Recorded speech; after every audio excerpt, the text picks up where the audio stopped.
히브리서 11장은 믿음의 행진들의 성진들의 행진장이라 이렇게 말하지요. 아벨은 예배를 통하여 하나님과의 바른 관계를 맺는 비결을 오늘 우리들에게 교훈해 주고 있습니다. 가인과 아벨은 똑같이 하나님께 제사를 돌렸습니다.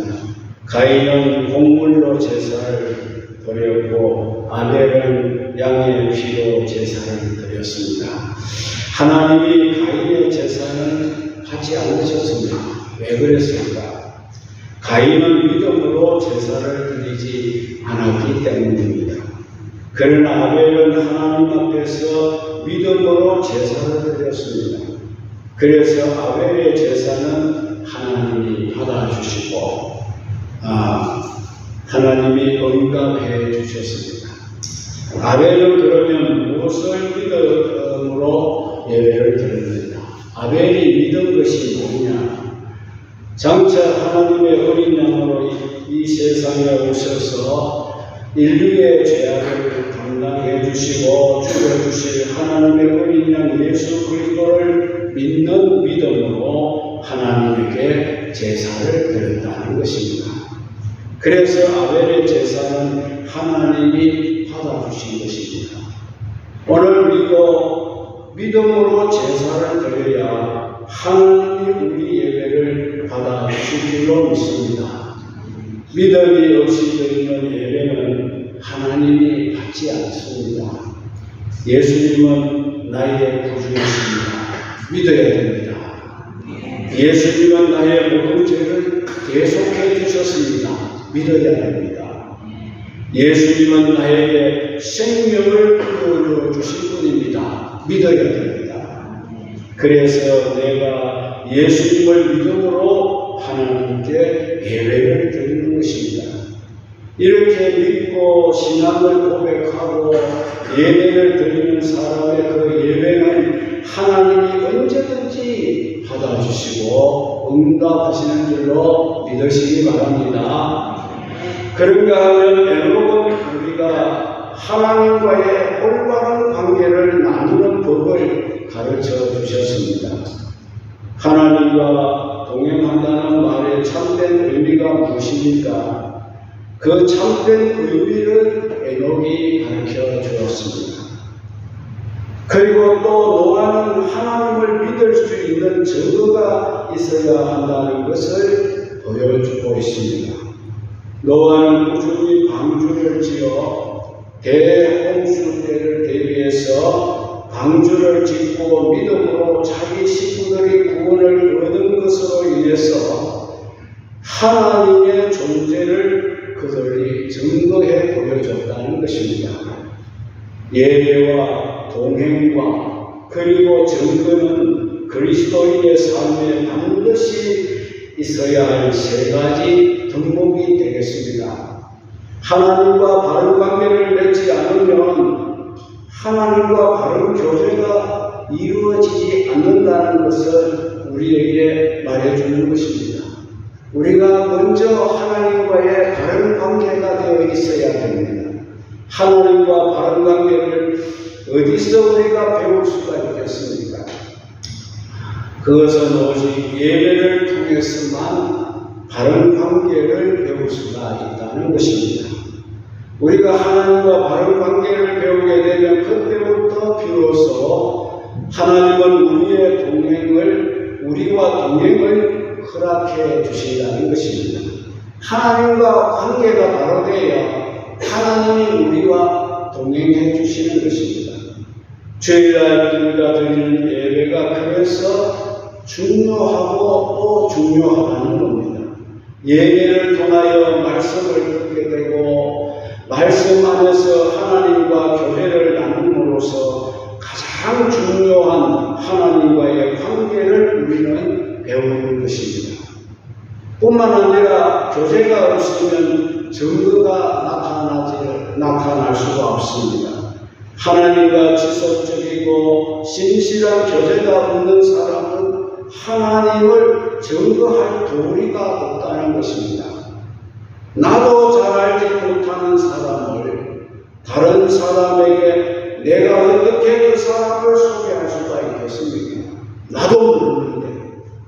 마찬가지입니다. 우리가 하나님과 교제를 할 때 하나님에 대해서 우리가 잘 알고 있어야 된다는 겁니다. 내가 하나님을 잘 알아야 하나님을 다른 사람에게도 내가 소개를 할 수 있기 때문이라는 것입니다. 그러면 에녹의 믿음은 근거를 어디에 두고 있었습니까? 믿음으로 에녹은 죽음을 보지 않고 옮기었으며 라고 했습니다. 믿음은 언제나 객관적인 근거가 있어야 하는 것입니다. 에녹에게 객관적인 믿음의 근거는 곧 하나님의 말씀인 것입니다. 믿음은 들음에서 나고 들음은 하나님의 말씀으로 말미암기 때문인 겁니다. 믿음은 하나님의 말씀에서부터 출발을 합니다. 말씀이 없는 사람은 믿음이 없습니다. 있을 수가 없습니다. 믿음이 생길 수가 없습니다.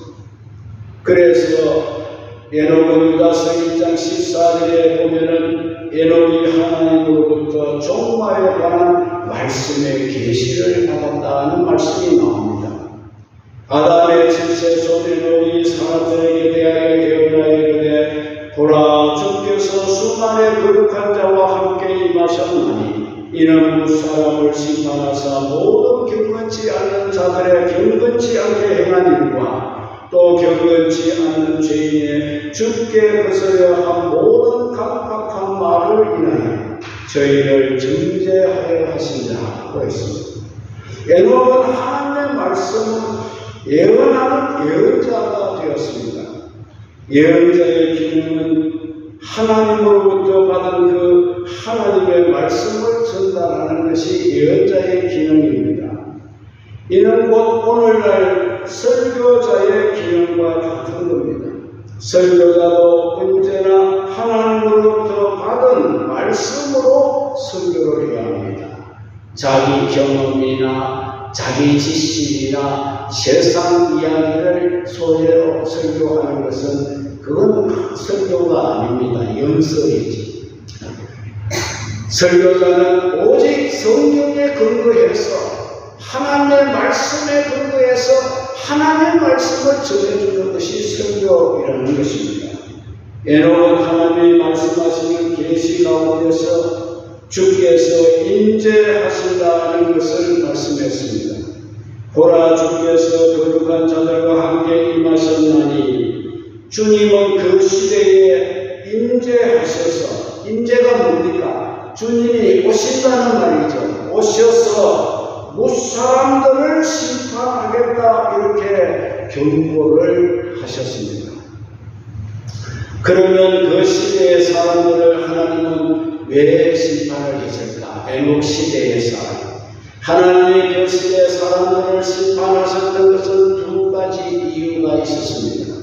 하나는 그 시대의 사람들이 한 일들이 하나님의 심판을 받을 수밖에 없었고, 또 하나는 그 시대의 사람들이 했던 그들의 말들이 하나님의 심판을 받을 수밖에 없었다는 겁니다.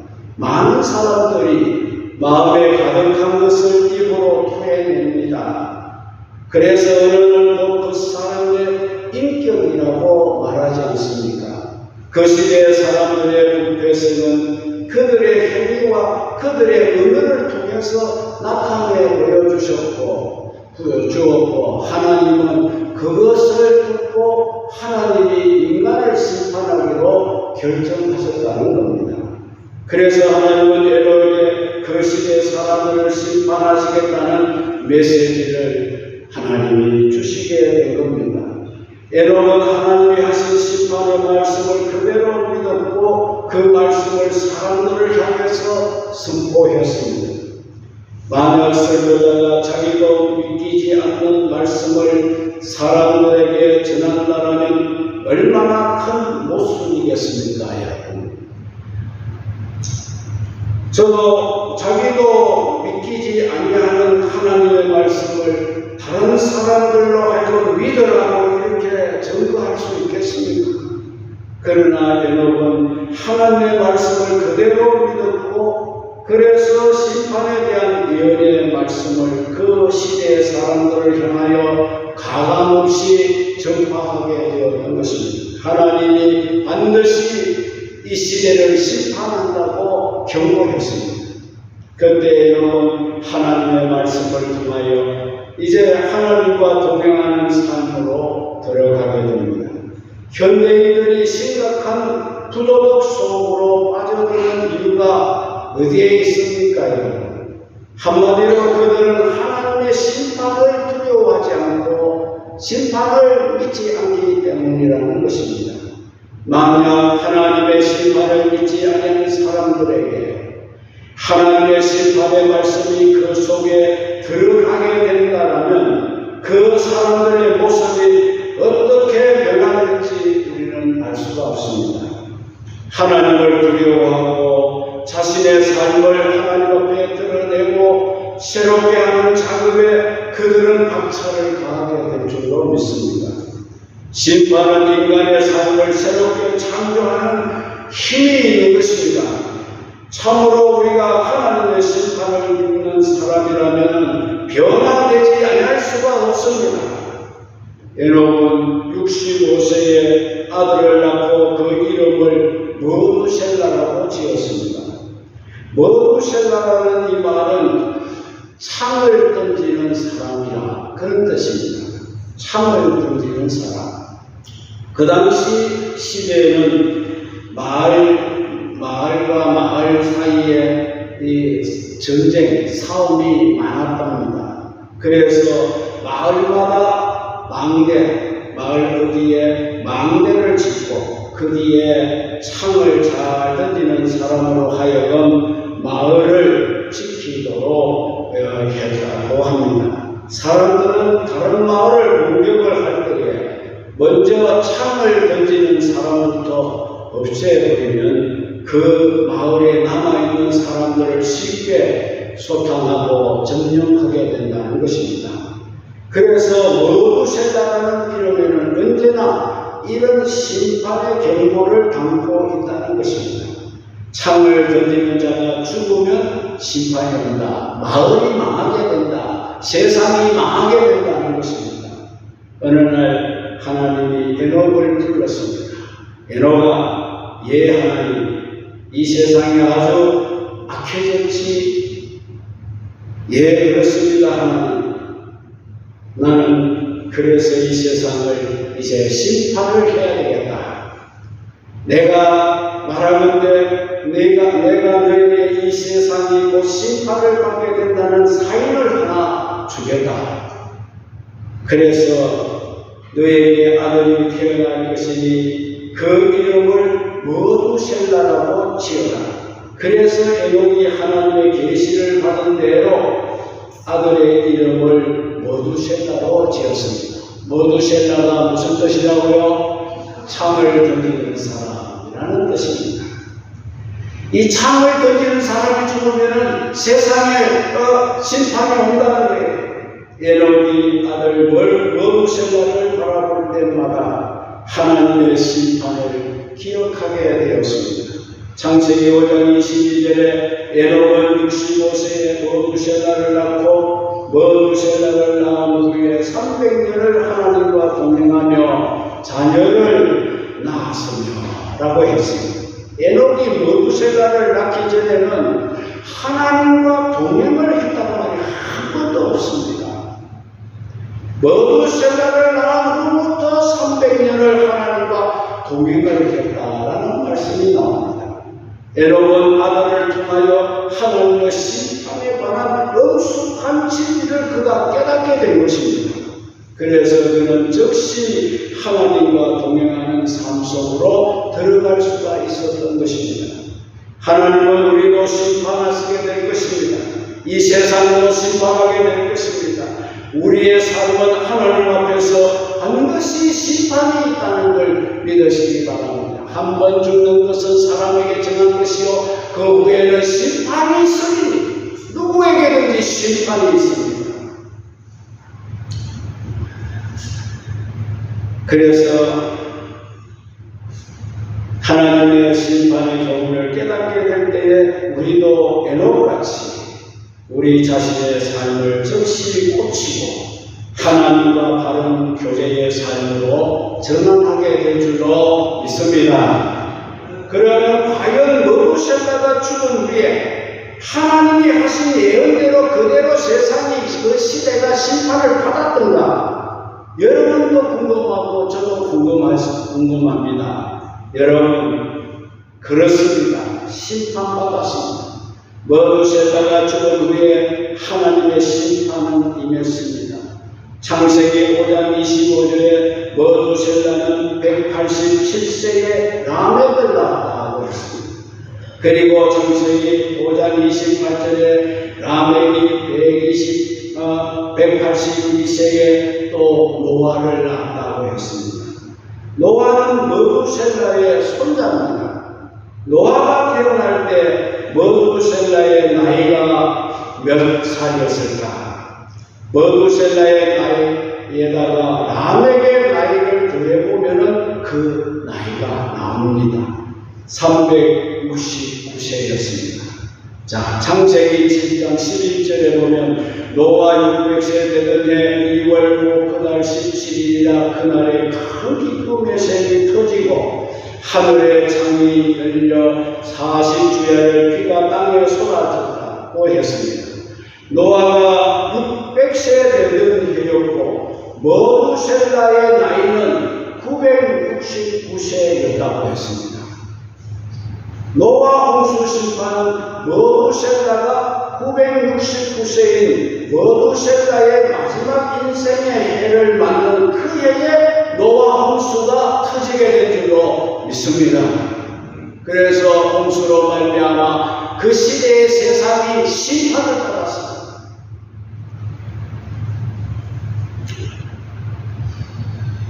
머두셀라가 죽자 홍수 심판이 내린 겁니다. 주님은 예언의 말씀을 반드시 지키시는 분인들 믿으시기 바랍니다. 이렇게 하나님은 에녹에게 심판의 메시지를 주셨고 에녹은 그 심판의 메시지를 믿었고 그 말씀을 믿음으로 이 심판의 메시지를 전하였던 것입니다. 그리고 에녹은 이 말씀을 받은 후에 하나님과 동행하는 생활을 하게 되었던 것입니다. 에녹의 삶의 근거와 믿음의 근거가 어디에 있었습니까? 그것은 그가 하나님이 하신 말씀을 믿었던 그것이 그의 믿음의 근거였습니다. 당시에는 도덕적 부조리와 비정의가 아무 제한이 없이 승행하던 그런 시대로 많은 사람들이 심판의 교훈을 받아들이지 않고 심판을 두려워하지 아니했습니다. 에녹 당시에는 심판의 징조가 전혀 그래서 보이지를 않았습니다. 심판을 당할 거라고 생각을 아무도 하지 못했습니다. 그래도 에녹은 하나님 말씀의 근거에서 심판의 말씀을 굳게 믿고 있었습니다. 성경학자들 중에는 에녹의 사건을 종말론적 의미로 취하여 이렇게 적용시킵니다. 에녹의 사건과 똑같은 사건이 예수님 재림 직전에도 일어날 거라고 말입니다. 오늘 이 세상도 너무나 부족한 세상입니다. 부도덕이 만연해 있습니다. 하나님의 심판이 임박한 것이 우리들 눈앞에 보이고 있습니다. 하나님의 말씀은 주님이 곧 재림하신다고 하셨습니다.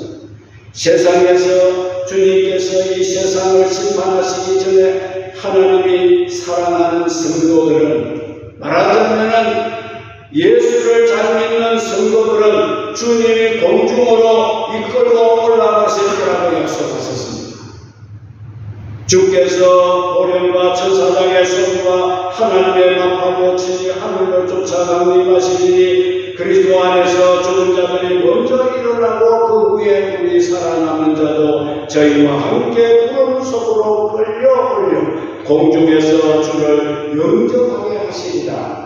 데살로니가전서 4장 16절 17절에 나와 있는 말씀입니다.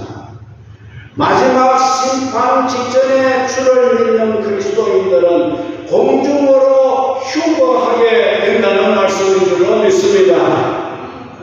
우리가 이 말씀을 믿으면 또 만일 주께서 우리 세대에 재림을 하신다면 우리도 에녹처럼 죽음을 보지 않고 주님께로 이끌림받아 올라가게 될 줄로 믿습니다.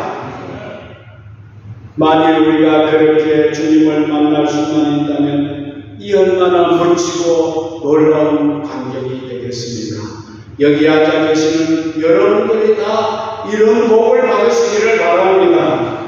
에녹은 죽음을 보지 아니하고 하나님이 옮겨 가심으로 하나님이 옮겨오셨다는 것은 라카라는 그 히브리 원문인데요. 하나님이 자기 편으로 끌어당겨 가셨다.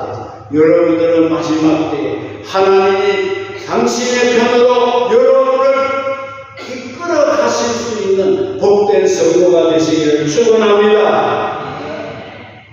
성경은 임박한 종말과 심판에 대해 말씀하고 있습니다. 여러분들은 이 심판의 메시지를 믿고 있습니까? 우리를 위하여 다시 오실 영광의 재림의 주님을 바라보고 계십니까? 에녹의 믿음의 근거는 주께서 계시하신 종말의 말씀에 근거하고 있습니다. 그러므로 우리의 믿음의 근거도 종말에 대한 주님이 하신 말씀에 우리의 믿음의 근거를 두고 신앙생활해야 할 줄로 믿습니다. 이 세상은 심판이 옵니다. 그렇기 때문에 우리는 우리의 모든 삶을 잘 정리해서 하나님 속으로 들어가야 할 줄로 믿습니다. 세상에서 망할 시간이 없습니다. 세상 낙을 즐길 시간이 없습니다. 이제는 준비해야 됩니다. 하나님과 동행하는 여러분들이 되시기를 바랍니다. 두 번째는 에녹의 믿음의 내용입니다. 옮기우기 전에 창세기 5장에 보면 옮기우기 전에 히브리서 11장에도 그렇게 나와 있죠. 믿음의 내용이 무엇입니까? 에녹이 하나님의 말씀을 믿은 후에 변화된 생활이 에녹의 믿음에 대한 내용입니다. 에녹은 하나님을 믿고 나서 어떻게 변했습니까? 하나님과 동행하는 삶으로 변했습니다. 여러분들은 예수 믿고 어떻게 변했습니까? 하나님과 동행하는 삶을 살고 있습니다. 에녹은 말씀을 통하여 하나님과 새로운 관계를 맺었습니다. 그런 후에 하나님을 기쁘시게 하는 자라는 정도를 받으며 그가 살았습니다. 어떻게 에녹은 하나님을 기쁘시게 하는 자라는 정도를 받았을까? 창세기 5장이 그것을 말해줍니다. 에녹은 하나님과 동행하는 삶을 통하여 하나님을 기쁘시게 해드렸습니다. 신앙생활의 가장 중요한 것은 하나님과의 만남과 하나님과의 동행하는 것입니다. 여기에 신앙의 내용이 다 들어있습니다. 여러분들이 신앙생활을 한다면 하나님 만나야 되고, 여러분들이 신앙생활을 한다면 하나님을 만났다면 하나님과 동행을 해야 됩니다. 부부도 그렇습니다. 만나야만 동행할 수 있죠. 만났기 때문에 평생을 동행하는 부부로 살고 있지 않습니까? 만남은 인격 대 인격의 관계에서 가장 중요한 것입니다. 사울은 그리스도인들을 죽이려고 다메섹으로 가다가 강렬한 주님의 빛을 받고 땅에 그대로 쓰러졌습니다. 그 순간에 사울아 사울아 하는 주님의 음성을 들으며 부활하신 주님이 자기 곁으로 다가오는 그런 만남의 순간이 있었습니다. 그 만남을 통해 사울이 바울로 변했습니다. 이렇게 변화된 바울은 평생을 주님과 함께 동행하며 살게 된 줄로 믿으시기 바랍니다. 만남을 통해서만 동행하는 삶으로 들어가게 되는 것입니다. 어떤 사람이 마냥 묻기를 도대체 신앙이라는 것이 무엇이냐고 이렇게 여러분들에게 질문을 하시면 하나님과 동행하는 삶이라고 대답하시면 정확한 겁니다. 동행하면 다음과 같은 세 가지의 내용이 필히 있어야 됩니다. 첫 번째는 뜻의 조화가 있어야 한다는 것입니다. 뜻이 조화되지 않고는 동행한다는 것은 불가능한 일인 겁니다. 부부 사이가 깨지는 데는 여러 가지 이유가 있을 것입니다만 가장 큰 이유로는 부부간의 뜻이 조화롭지 못하기 때문에 깨지는 겁니다. 아내와 남편의 뜻이 다르기 때문에 그래서 헤어지게 됩니다. 살기 위해서는 둘 중에 한 사람이 자기 뜻을 포기하고 상대의 뜻을 따라야 하는데 그래도 그것은 최선의 동행이라고는 할 수가 없습니다. 두 사람의 뜻이 조화를 이룰 때만이 멋진 부부의 동행이 가능하다는 것입니다. 동행은 뜻의 조화를 요구합니다. 아모스 3장 3절에 두 사람이 의합하지 못하고서야 어찌 동행하겠느냐 이렇게 말씀했습니다. 우리가 하나님과 동행하는데 문제가 있는 것은 우리가 하나님의 뜻을 따라가지 못하는 데 있다는 겁니다. 입으로는 주님 뜻대로 살겠다고 하지만 내심으로는 주님이 내 뜻대로 살아주기를 원하고 있습니다. 아버지여 할만하시면 이 잔을 내게서 지나가게 하옵소서. 그러나 내 원대로 마옵시고 아버지 원대로 하옵소서라고 주님이 기도했습니다. 이 기도는 예수님이 세상에서 하나님 아버지께 드린 최상의 기도라고 합니다. 주님은 하나님 아버지의 뜻을 받아들였습니다. 그것이 예수님과 하나님이 동행할 수 있었던 비결이 되었다는 것입니다. 그러나 우리는 하나님 앞에 어떻습니까? 제발 하나님의 뜻대로가 아닌 내 뜻대로 되게 하옵소서 하지는 않고 있습니다. 우리가 기도할 때마다 우리가 예물을 드릴 때마다 거의 다 자기의 뜻을 이루어달라고 소원을 하고 있지는 않습니까? 우리의 소원이 하나님의 소원으로 바뀌어지는 그날 비로소 진정한 우리의 신앙생활이 시작되는 줄 믿으시기 바랍니다. 하나님의 뜻은 좋습니다. 항상 좋습니다. 하나님의 뜻은 항상 아름답고 하나님의 뜻은 항상 선하고 하나님의 뜻은 항상 유익합니다. 하나님의 뜻은 항상 아름답습니다. 왜 아멘을 안 했습니까? 이런 하나님의 뜻을 여러분 따라야 할 줄로 믿습니다. 우리는 우리 자신을 잘 모릅니다. 우리의 미래도 알 수가 없습니다. 그러나 하나님은 우리보다 우리를 더 잘 알고 계시고 우리가 미래를 알고 이상으로 우리의 미래를 다 알고 계십니다. 우리에게 최선의 행복은 우리가 하나님의 뜻을 발견하고 그 뜻에 우리의 삶을 완전히 맡겨드리는 것입니다. 그럴 때 하나님은 참으로 우리를 기뻐하시게 될 거고 우리는 그런 하나님과 동행하는 삶을 시작할 수가 있게 될 줄로 믿습니다. 두 번째는 도덕적 성질이 일치가 되어야 한다는 겁니다. 부부가 취미생활을 달라도 같이 살 수 있습니다. 그러나 도덕적 관점은 결코 달라서는 안 되는 겁니다. 도덕적인 구조화가 될 때 모든 것이 끝장이 납니다. 그렇게 되면 남편과 아내 사이에는 교제가 단절이 되는 것입니다. 하나님은 어떤 분이십니까? 그는 자신의 속성을 말씀하실 때마다 거룩함을 제일 강조하셨습니다. 성경에 보면 내가 거룩하니 너희도 거룩할지어다. 우리에게 죄가 있으면 하나님과 우리 사이에는 교제가 이루어질 수가 없습니다. 교제가 끊어집니다. 빛과 어둠은 공존하지 못합니다. 하나님과 교제를 원하고 동행하기를 원하신다면 우리는 당장 우리의 제대의 삶을 끊어야 하는 것입니다. 우리가 하나님과 동행하려면 기도로 하나님과 대화를 끊임없이 해야 합니다. 동행은 놀라운 결과를 가져옵니다. 동행을 하다 보면 서로가 닮아가게 된다는 것입니다. 부부는 그래서 닮는 겁니다. 그것은 함께 살면서 서로로부터 영향을 주고받기 때문인 것입니다. 그 사람의 친구를 보면 그 사람을 알 수 있다는 말이 있습니다. 우리가 주님과 교제하고 동행을 하면 반드시 우리가 주님을 닮게 되어져 있습니다. 여러분들은 거울 앞에서 여러분 자신을 보시기 바랍니다. 내가 예수님 닮았는가?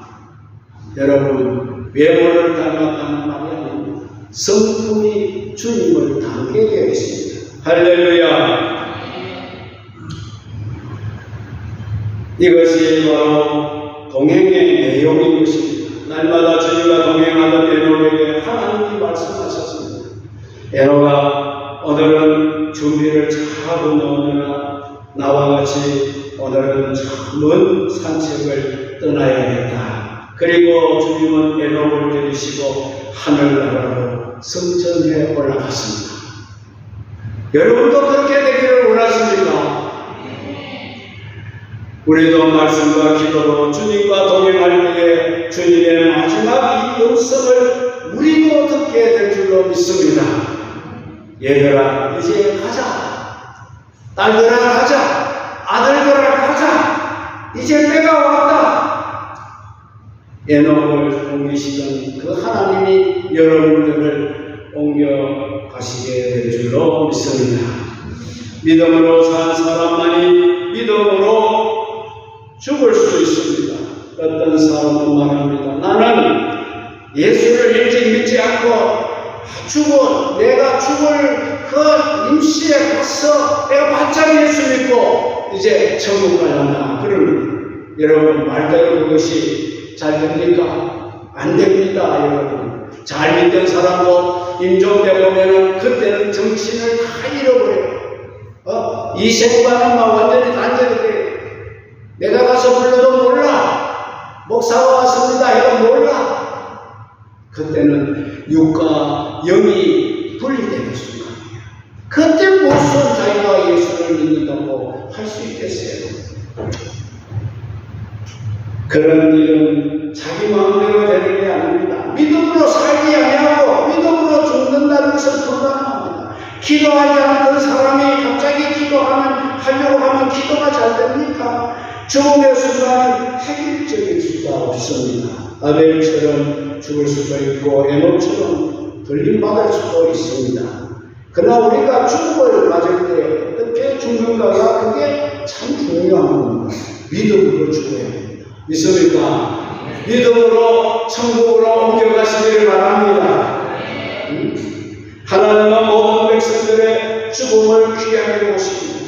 에녹처럼 가는 것도 복이고 아벨처럼 가는 것도 복입니다. 노아처럼 자기의 수명을 다하고 평범한 자연사를 하는 것도 복입니다. 중요한 것은 믿음으로 가는 겁니다. 믿음으로 하나님과 동행한 사람만이 믿음으로 인생의 마지막을 장식할 수가 있게 될 줄로 믿습니다. 그래서 여러분이 믿음으로 사셔야 됩니다. 그리고 또 한 가지 이제 더 생각하고 말씀을 냈습니다. 에녹의 믿음의 정도입니다. 에녹에게 믿음의 정도가 무엇이었습니까? 하나님을 기쁘시게 하는 자라는 정도입니다. 이것이 귀중한 정도입니다. 세상에서는 하나님을 기쁘시게 한 자에게 주는 그런 표창, 상금은 없습니다. 세상에서는. 세상 사람들은 주지 않습니다. 그러나 부모를 기쁘게 하는 자에게는 효자상을 줍니다. 또한 남편을 기쁘게 한 자에게는 연료상을 줍니다. 임금을 기쁘게 한 자는 충신의 상을 받습니다. 다 귀중한 사람들이고 귀중한 상입니다. 그러나 그보다 더 귀중한 사람은 하나님을 기쁘시게 한 사람이 받는 상인 줄 믿으시기 바랍니다. 오늘 내가 살고 있는 나의 삶을 주님이 보실 때 하나님을 기쁘시게 하는 자여라는 말씀을 들을 수 있도록 우리가 살아가고 있는가? 나를 알고 있는 이들이 저 사람은 진실로 하나님이 아는 자라고 말해줄 수가 있겠는가? 장차 우리의 묘비에 이런 글귀가 세워질 수가 있겠는가? 여기 하나님을 기쁘시게 하며 살다가 죽은 사람이 참들어 있노라.